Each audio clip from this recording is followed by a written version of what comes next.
Okay, so we're going to finish up the lecture outline on European imperialism, starting with China. Of course, yesterday we covered India. Um, so today we'll start with China and get finished up with this part of the lecture outline. So China is a little bit different in terms of how Europeans kind of access trade and the markets in that area. They didn't really go there for the purpose of colonizing the area like they did in India or like Britain did in the Americas.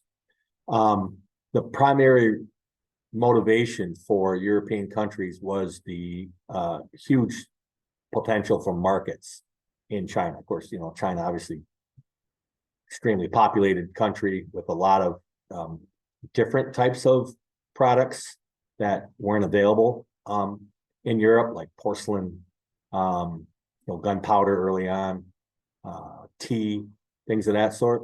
They were in high demand. And so, but to colonize China would be crazy. It would just be super difficult because of the fact that China's so big, so many people, such a different culture. It would take a lot to be able to colonize it and control it. So really, they just wanted to exploit the markets and the raw materials and even actual products that were being made there in China. The basis of this discussion, you can see the picture there. Everybody kind of had a hand in China. You can see there the picture, they're carving up a pizza type of thing. You can see Britain is being represented there, Germany as well. Russia right here, the United States there, Japan being represented. So everybody has kind of a piece of the pie, so to speak. Initially, China, I wouldn't say welcome trade, but they were okay with the trade because they had, they would benefit as well, obviously. But that limited the amount of access that European countries had to the port city of Canton. And there were extremely strict laws being enforced by the Chinese in that area. Chinese or Christian missionaries were not welcomed. Anything other than economic trade was all that was allowed by the Chinese initially. Now, of course, that doesn't necessarily mean it happened that way, but that was their original plan. We talked about the Opium Wars a little bit yesterday, and you can see the triangular trade that was initiated by Great Britain. See, Great Britain is a little island here. India and China are represented here as well. So we talked about poppy seeds being the basis of manufacturing opium by the British, and then they would trade that opium to China. And from China, they would get tea. And that was very lucrative for Great Britain because they basically used indentured servitude labor, not slave labor, but indentured servitude labor to manufacture the opium in India, which was at a virtually little cost to Great Britain. And then they would trade or sell that opium to the port cities here along the Chinese coast, and profits were immense. And then you add to the fact that about a third of the Chinese population eventually became addicted to opium. So there's a huge market available. So the British got extremely wealthy off of opium trade, and to the point where they literally fought wars with the Chinese to maintain those markets, because the Chinese eventually said, listen, this is not exactly great for us. I mean, you're you're making about a third of our population, drug abusers type of thing. And so they tried to ban British trade specific to opium, but the British were going to have none of that. So the fighting that went on between the Chinese and Britain over trade was called the Opium Wars, specific to opium. Now you can see there's other things being traded: porcelain, silk, tea. That's the stuff that came from China to Great Britain. Where you can see opium is making its way to China. And that was kind of that trade that existed. This is in the mid 1800s when this is really becoming a thing. The demand for tea and silk and porcelain in Great Britain outnumbered the demand for cotton and silver in China. There was a trade imbalance. There was more stuff being sent from China into Britain than there was from being sent from Britain into China, which was costing Britain money. So they were looking for another commodity, if you will, that they could trade. And that's where opium came in.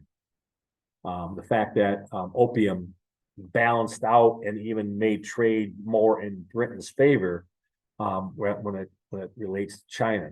So that was kind of the motivation that the British had, is that they didn't want China benefiting from trade. They wanted to benefit from the trade.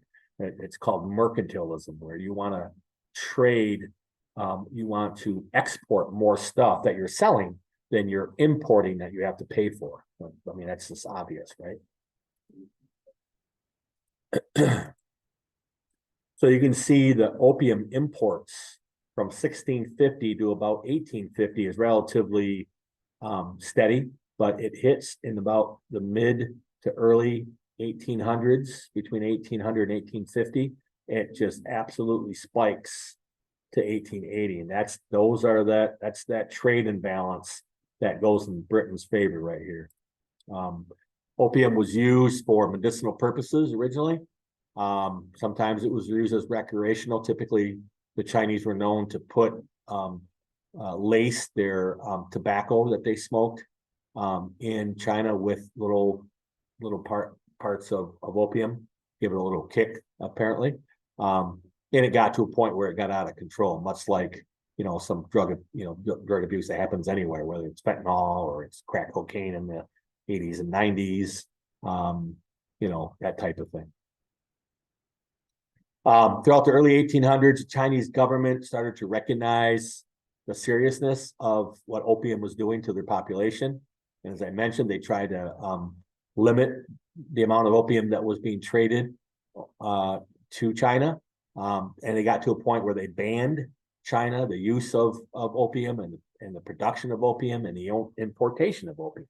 And that's what brings on the wars. The British were like, we stand to make way too much money from opium trade for you to ban it. So we're just going to overwhelm you with, again, superior weaponry, superior technology, and pretty much dominate the trade and not allow China to stop or ban the trade, which was not moral, definitely not ethical, but it was what the British did at that point.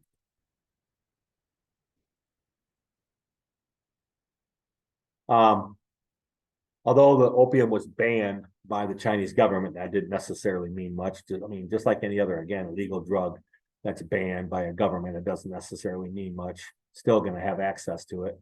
And there were actually opium dens that were opened up where people would go there to smoke opium. And they were like, secret little places like saloons and clubs and social clubs, things of that sort, where they could access opium at that point.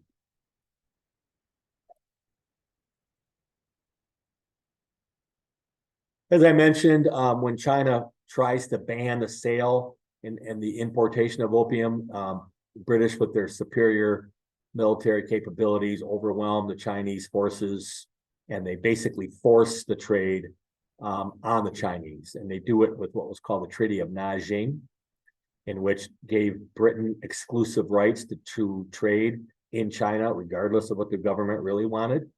It also gave Britain control over Hong Kong, which is a major port. Matter of fact, Britain held on to Hong Kong up into the 1980s, I think. It was still a British Commonwealth, like a British protectorate, if you want to call it that, whatever term you want to use. But Hong Kong was not part of China. It was part of the British Empire up to the 1980s. The Second Opium War is fought, kind of the same thing. China's defeated.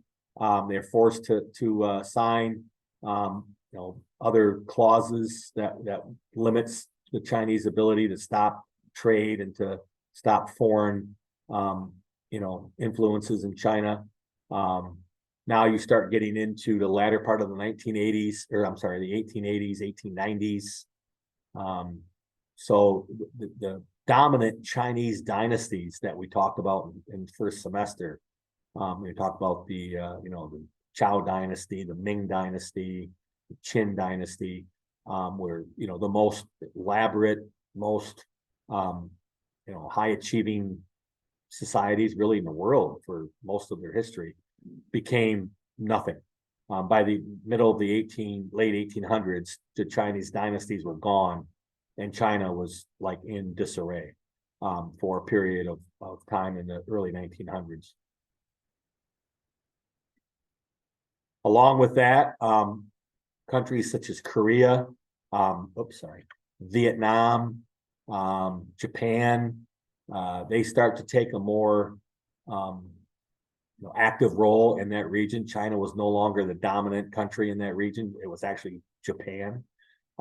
Korea gains its independence. Vietnam gains independence from Chinese control. So there's a lot of that trickle down effect of the Opium Wars and really the downfall of the Chinese dynasties.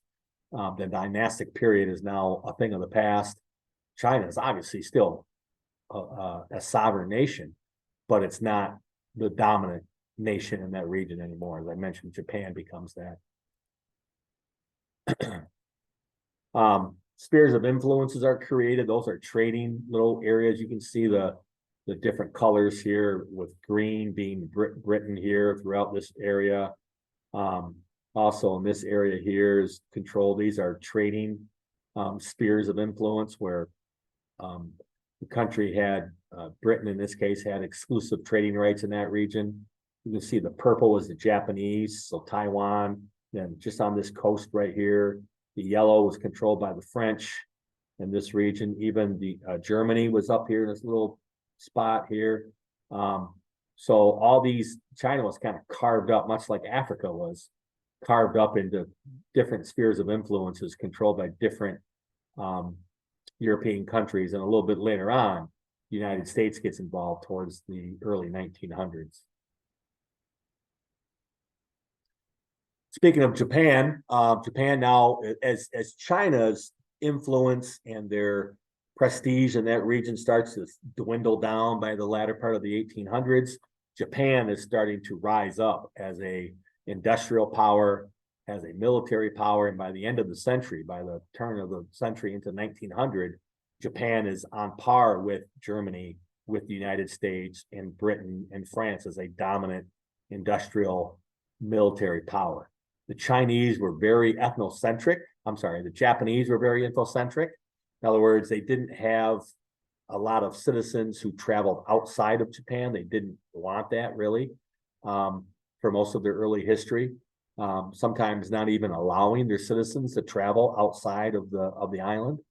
When the Industrial Revolution comes in the latter part of the 1800s, Japan kind of wanted to get into that realm, and they started to make contact with Western industrial powers, started trade, got involved in China, and really became, as I said, became an industrialized nation.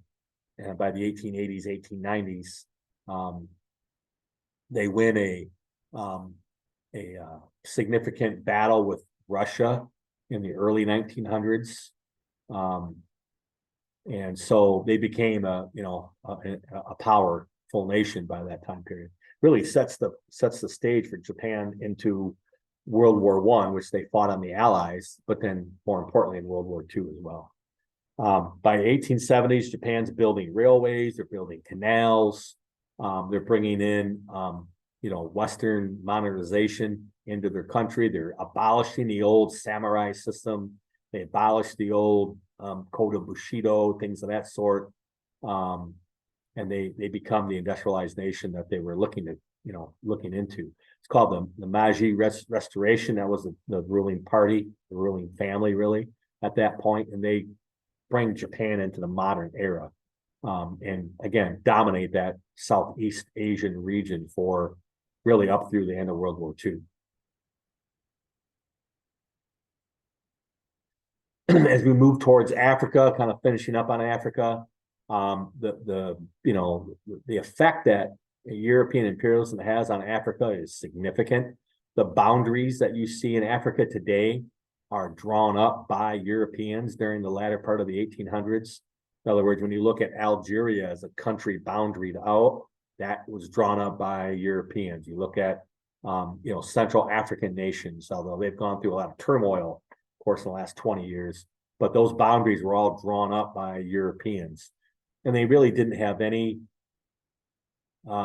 appreciation for traditional African cultures and tribal rivalries and things of that sort. So when they drew up the boundaries, they didn't care about any other factors other than European, whatever benefits the European trade networks.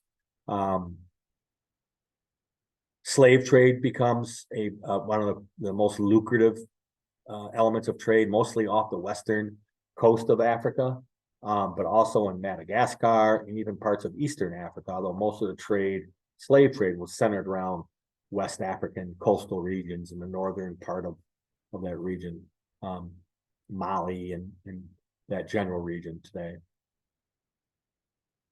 You can see how Africa is partitioned off. We kind of covered this a little bit already, but you see the different colors here in all the countries, European countries that represent those areas. So there really isn't hardly any areas other than modern day Ethiopia, parts of Somalia, and Liberia, which is a little speck right here that was a free country, a sovereign nation. Everything else was controlled by European countries, whether it's Britain, France, Germany, Portugal, Italy up in the northern areas here. So really, Africa became a European hotbed, right? The slave trade I spoke to really is off this little area right here, most of it anyways, because it was the easiest transition in terms of being able to transport slaves from this region to the New World. Madagascar was a big hub as well during that time. The island right here was controlled by the French. This central part of Africa was also very much in turmoil up through and even into the 1990s, even into the early 2000s. There was a lot of civil war going on in this region. A lot of African tribes at each other. The Hutu and the Tutsi battle it out in this region for control once the Europeans, the Belgians left. This part still is pretty tumultuous during this time period with wars, the child soldiers, things of that sort, centered in this general area of Central Africa. The northern regions and the southern regions were relatively modernized already by the French and by the British. And when those countries became independent, they were able to kind of stand on their own 2 feet, really, because they had already been kind of running their own systems. But in Central Africa, it was a different story. Once the European countries pulled out of those regions, it was turmoil in that area, genocides and things of that sort. 1884, the Berlin Conference is where like I said, the nations that were boundaried off in Africa actually were done there by European countries. As I mentioned, tribal lands were cut off. Some rival tribes were lumped together into one boundary. And that Central Africa thing, that's what I was speaking about earlier. And the Africans in North Africa and the Southern African tips, they were relatively well educated. Central African, natives were not. And when their countries were turned over to them, they didn't know what they were doing. They didn't have the training. They didn't have the understanding, and it became chaos throughout that central part of Africa. Okay, so that stops here. That ends European imperialism. You're still working on your DBQ.